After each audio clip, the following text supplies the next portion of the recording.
My name is Himlata Yadav, and I am your teacher. We were we were discussing chapter 3, genomics and bioinformatics, and in the previous lecture series continuation, I will be like to continue the topic. That is how to do gene prediction in the computational biology. So I'm sharing the screen with you.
So screen is shared with you. Gene prediction is an important problem for computational biology. Gene को predict करना एक problem हो जाती है computational biology के लिए, क्योंकि various algorithm इसके लिए यूज होते हैं. Algorithm are the computer programs, and इन एल्गोरिथम को यूज करके ही ट्रेनिंग डाटा सेट से ऑलरेडी जो नोन जीन है उनसे यूज करके, उनका नॉलेज यूज करके हम जीन को प्रिडिक्ट करते हैं, न्यू जीन को, कि ये किस फंक्शन की जीन है. तो नॉलेज हमारी लिमिटेड है बिकॉज आइडेंटिफाइड जीन्स लिमिटेड है. तो इस वजह से ये एक हमारा शॉर्टकमिंग है जीन प्रिडिक्शन और काउंटिंग में, कि हम ऑलरेडी नोन जीन के इंफॉर्मेशन को यूज करके ही नए जीन को पता लगा सकते हैं. Even if we know where the genes are in the genomes, it is not entirely clear how to count them. और हमें अगर उनका लोकेशन भी पता चल जाए, जैसे कि हम जीन सीक्वेंसिंग कर रहे हैं, जीनोम मैपिंग कर रहे हैं, तो अगर हमें जीन्स का अगर नॉलेज हो जाए कि वो कहाँ पर है, लोकेशन उनकी पता चल जाए, then it is not entirely, फिर भी इतना क्लियर नहीं रहेगा, इंटायरली क्लियर नहीं रहेगा कि हम उन्हें काउंट कैसे करें, due to the existence of overlapping genes. क्योंकि ओवरलैपिंग जीन्स बहुत सारे मिलते हैं, और आपको पता है, जैसे हमने पिछले वीडियो में बताया था, स्प्लाइस वेरिएंट्स भी होते हैं. मतलब एक ही जीन कई तरह से स्प्लाइस होती है. स्लाइसिंग के दौरान उसका एक्सॉन्स का अरेंजमेंट और इंट्रॉन्स का अरेंजमेंट अलग एमआरएनए बनाता है. तो it is difficult to define the parts of the DNA that should be regarded as the same और सेवरल डिफरेंट जीन्स. तो सेम जीन का पार्ट है वो, या अलग अलग जीन का पार्ट है, ये बताना बहुत ही मुश्किल है. Nevertheless, for the practical purpose, allowing for the same some experimental error, practical purpose में कुछ एक्सपेरिमेंटल एरर होने की वजह से we can count the number of genes in an organism. हम ऑर्गेनिज्म के अंदर जीन्स तो काउंट कर सकते हैं। Some of the results of counting predicted genes have turn to be quite surprising. और जो हमने प्रेडिक्टेड जीन्स को काउंट करने की कोशिश करी थी, उसका रिजल्ट हमारा सरप्राइजिंग आया। टेबल 1 में हमने कुछ ऑर्गेनिजम्स के जीन्स के नंबर्स और उनका जीनोम का साइज बेस पेयर में लिखा है। ई कोलाई जो बैक्टीरिया है, उसके क्रोमोसोम सिंगल है, सिंगल सर्कुलर क्रोमोसोम, आपको पता है बैक्टीरिया में होता है। जीनोम साइज इसका है 5 lakh base pairs and number of predicted gene इसमें 5000 होती हैं। Part of the genome that encodes for protein is 90%। 90% E coli का जीनोम का पार्ट है जो प्रोटीन को इनकोड करता है। यीस्ट सैक्रोमाइसिस सेरेविसी, इसके अंदर 16 क्रोमोसोम होते हैं और जीनोम साइज जो है बेस पेयर में वो यहाँ पर दे रखा है, इतना है 12 billion base pairs and number predicted genes 6340 numbers हैं इसके एंड 12 मिलियन है, सॉरी, एंड इसका नंबर प्रिडिक्टेड जीन्स का 6340 है और 70% पार्ट इसका जीनोम है का पार्ट है 70% जो कि प्रोटीन को कोड करता है। वॉर्म जो है सी एलिगेंस निमेटोड जो है, उसके अंदर क्रोमोसोम 6 हैं और इसके अंदर जो बेस पेयर्स हैं जीन्स के वो दे रखे हैं आपको। तो 6 क्रोमोसोम्स में इतने बेस पेयर्स हैं और 19,000 इसमें नंबर ऑफ जीन्स हैं और 27% सिर्फ इसका जीनोम का जी प्रोटीन को कोड करता है। तो only out of 19,000 genes 27% of the genome is encoding for the protein. Fly, Drosophila melanogaster, that is model organism of Morgan also. And how fruit fly है ये, इसके क्रोमोसोम नंबर 4 है और इसके अंदर रेंज है कि it range from 17 million 5 lakh genes to 9196 0 genes base pairs, इतने बेस पेयर्स इसमें है। तो यहाँ से लेकर यहाँ तक इसमें बेस पेयर्स हो सकते हैं और इसके अंदर 13,600 जीन्स हैं और सिर्फ 20% इसका जीनोम जो है वो प्रोटीन को कोड करता है। वीड एरोबिडोप्सिस थैलियाना, ये एक वीड है। तो ये भी इसमें 5 क्रोमोसोम्स हैं और इसके अंदर जो नंबर ऑफ बेस पेयर्स हैं वो इतने हैं and number of predicted genes जो हैं वो आपकी 25,498 इसके अंदर जीन्स हैं और 20% प्रोटीन ये कोड करता है। इसका जीनोम में से 20% जीन्स प्रोटीन को कोड करती हैं। वहीं हम होमोसैपियंस को देखें तो होमोसैपियंस यानी हम लोग, तो हमारे अंदर तो आपको पता ही है 3 बिलियन बेस पेयर्स हैं। 3 × 10⁻⁹ बेस पेयर्स हैं हमारे अंदर हैप्लॉइड जीनोम में। 23 हमारे हैप्लॉइड क्रोमोसोम्स हैं। तो यहाँ पर ये जितने भी क्रोमोसोम हैं ये हैप्लॉइड नंबर ही दिया था इन क्रोमोसोम का। 20,000 to 25,000 जीन्स हमारे अंदर मिलती हैं और हमारी लेस देन 5% से भी कम हमारी जो जीन है वो प्रोटीन को कोड करती हैं। ये हमें सरप्राइज करता है कि relatively small number of genes in a human genome के बहुत ही कम जीन्स हैं कंपैरिजन टू वॉर्म 19,000, जिसके अंदर वॉर्म के अंदर 27% उसकी जो जीनोम है वो प्रोटीन को कोड कर रहा है, जबकि हमारे अंदर बस उसी के लगभग उतना ही हमारे अंदर जीन्स हैं 20,000 to 25,000 और हमारा कोड भी सिर्फ लेस देन 5% पार्ट कर रहा है।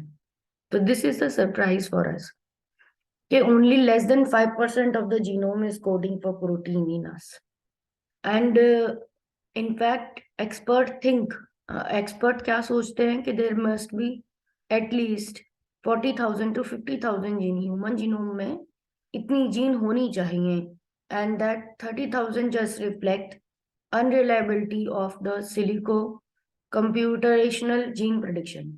और ये कंप्यूटेशनल एरर बताते हैं। वो ये सोचते हैं कि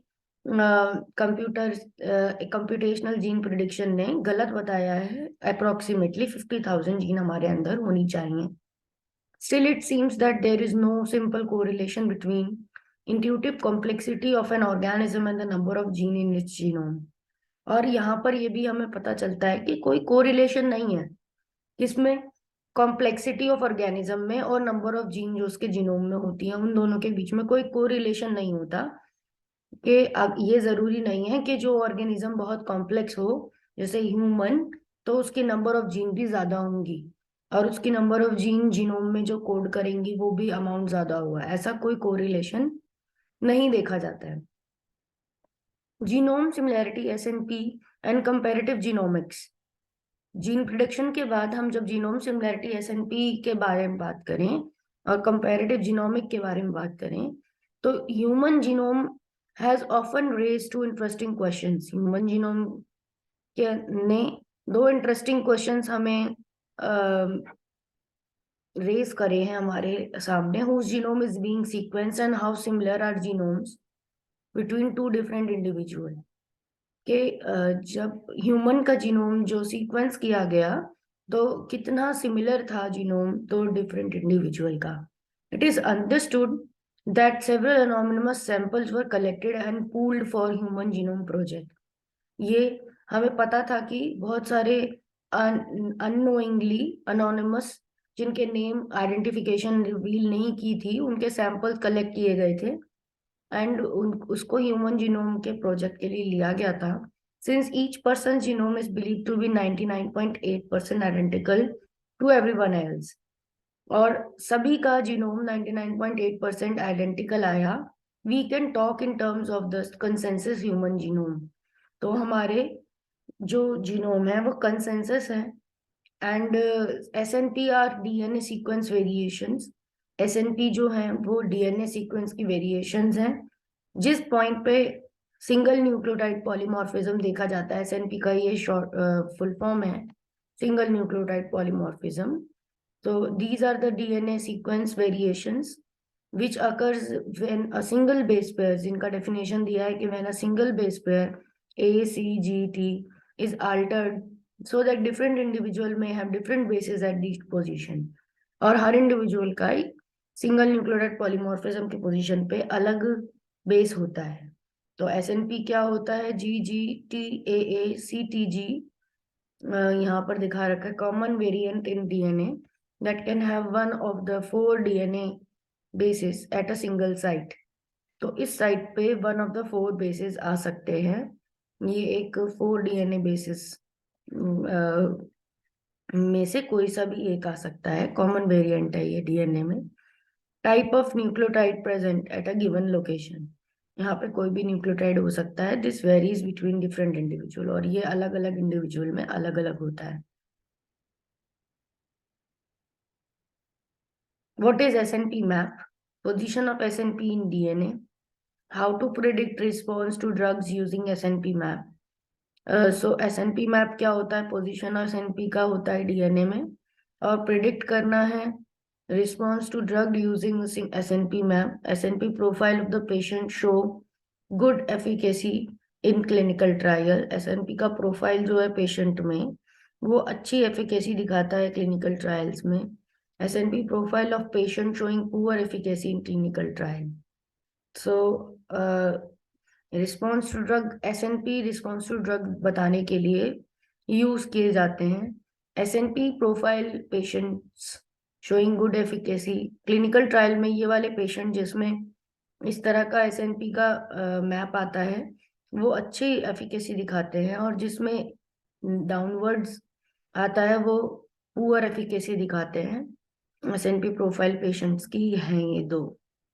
और prediction of good efficacy and predictive of poor efficacy single and single nucleotide polymorphism में डिफर करते हैं। SNP is an illustrated to show how physician can use SNP map to determine how patients are likely to respond to a particular drug. Vertical bar indicate various SNP on the human DNA. तो vertical bar ये जो आगे से 1, 1, 2, 3, ये on the basis जो बार है वो आपको न्यूक्लियोटाइड का एसएनपी का लोकेशन बता रहा है कि कौन सा एसएनपी क्या है, आपको बताएगा कि कौन सा इंडिविजुअल ज्यादा प्रोन है ड्रग के लिए, जिसके अंदर ड्रग का जो अमाउंट है वो अच्छा प्रिडिक्शन वो देगा, इफेक्टिव होगा drug. However the other way to look at it, that 0.2% difference in the DNA sequence is enough to make each individual unique. और ये याद रखना है हमें कि 99.8% डीएनए तो सबका सेम है, तो 0.2% डिफरेंस है डीएनए सीक्वेंस का सभी इंडिविजुअल्स में जो उसको यूनिक बनाता है. It is understood that on an average 1 in 1,000 nucleotides are different in genomes. के एवरेज पे 1 in 1,000 न्यूक्लियोटाइड, हर इंडिविजुअल में 1,000 में से एक न्यूक्लियोटाइड क्या होता है, अलग होता है दो डिफरेंट इंडिविजुअल में. Particularly important variations in individual genomes are single nucleotide polymorphism or SNPs, which can occur both in coding and non-coding region of the genome. Particularly variations individual genome में single nucleotide polymorphism में ही देखा जाता है, जो कि दोनों coding SNP आपका ऐसा नहीं है कि एक ही कोडिंग रीजन में ही आएगा या नॉन कोडिंग में, किसी में भी आ सकता है ये. It is believe that SNP occur at 1.6 million to 3.2 million sites in the human genome. इतने साइट में 1.6 to 3.2 million साइट में ह्यूमन जीनोम में SNP आते हैं and may effect gene function, और ये जीन फंक्शन को इफेक्ट करते हैं depending upon the exact base change. कौन सा बेस चेंज हुआ है उस हिसाब से ये फंक्शन में, जीन फंक्शन में चेंज लाते हैं. It would be interesting to note that following research based observation, और ये इंटरेस्टिंग होगा नोट करने के लिए कि रिसर्च बेस्ड ऑब्जर्वेशन क्या रही. The genetic variation between individual particularly in the non coding parts of the genome are exploited in DNA fingerprinting which is used in forensic science. तो जेनेटिक वेरिएशन दो individual में non coding parts में genome के जो होते हैं वो exploit उनको यूज किया जाता है डीएनए फिंगरप्रिंटिंग की फोरेंसिक साइंस में. However not all genetic variation are beneficial. सारे जेनेटिक वेरिएशन बेनिफिशियल नहीं है. टेबल 2 में आप देखेंगे कुछ जीन्स और डिजीज से रिलेशन में कि genomic variation underline differences in susceptibility to और protection from all kind of disease. हम किन जीन्स की वजह से ज्यादा ससेप्टेबल होते हैं डिजीजेस से, या हम किन की वजह से बच सकते हैं. तो ये दिया गया है टेबल 2 में. Severity of illness and the way our body respond to treatment are also manifested of genetic variation. Genetic variation की वजह से ही हमारी बॉडी किसी इलनेस की सिवियरिटी के तक जाती है या रिस्पॉन्ड करती है ट्रीटमेंट को. For example single base difference in the APO gene, APOE gene जो है उसमें सिंगल बेस डिफरेंस में Alzheimer's disease and that a simple deletion within the chemoreceptors CCR5 leads to resistance to HIV. तो APO gene related है Alzheimer disease से, और एक कीमोकाइन receptor जो है CCR5, इससे क्या होता है, लीड टू द रेजिस्टेंस और टू HIV. इसकी वजह से रेजिस्टेंस भी हो सकता है ह्यूमन इम्यूनोडेफिशिएंसी वायरस के लिए ह्यूमन में. डेवलपमेंट ऑफ एड्स के लिए ए पर्सन जिसके अंदर CCR5 कीमोकाइन रिसेप्टर का डिलीशन हो जाए, तो वो if a deletion occur in the chemokine receptor gene CCR5, then it will lead to resistance of the HIV human immunodeficiency virus infections. तो SNP एनालिसिस से पता चला therefore important for diagnostic and SNP data base has been developed to aid these application. An example of how a physician can decide if a medicine prescribed will be effective to a patient is illustrated in figure 1. Vertical bars denote various SNPs in patient's genome. तो यहाँ पर single nucleotide polymorphism mutations which follow Mendelian inheritance, और यहाँ पर gene polymorphism which has complex inheritance वो दिया हुआ है एंड